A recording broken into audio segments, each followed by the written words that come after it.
Hello viewers, আশা করি সবাই ভালো আছেন। আল্লাহর রহমতে আমরাও ভালো আছি। নিয়ে আসলাম কাঁচা আম এবং পাকা আমের একটা আমসত্ত্বা তৈরি করব আমি। আমসত্ত্বাগুলো বানানোর জন্য আমি আমগুলো সিদ্ধ করে নিয়েছিলাম। সিদ্ধ করে আমি সব কিছু একসাথে মিক্স করে ব্লেন্ডার করে নিয়েছি। ব্লেন্ডার করে এখন আমি আমগুলোর ভিতরে আমি সব কিছু দিয়ে দিয়েছি। পাঁচফোড়ন দিয়েছি, চিনি দিয়েছি, একটু ঝাল মরিচ দিয়েছি। এখন আমি আমগুলো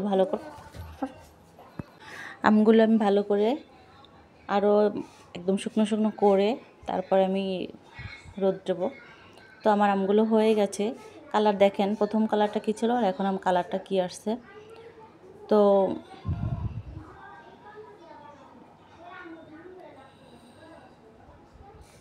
আমগুলো আমি এখন ছেনিতে ঢেলে নেব। আর ছেনিতে একটু তেল দিয়ে দিচ্ছি। তেল দিয়ে আমি এখন আমগুলো ঢেলে নেব।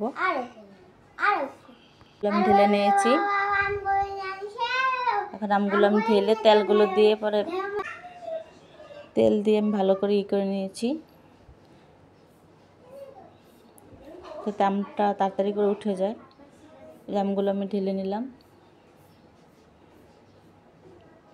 কালারটা কিন্তু অনেক চেঞ্জ হয়ে গেছে, মানে প্রথমে যে কালারটা ছিল ওই কালারটার চেয়েও এখন কালো কালো একটা কালার ভাব চলে আসছে। আজকে যে রৌদ্র উঠছে অবশ্যই আমগুলো একদম শুকিয়ে করকরা হয়ে যাবে।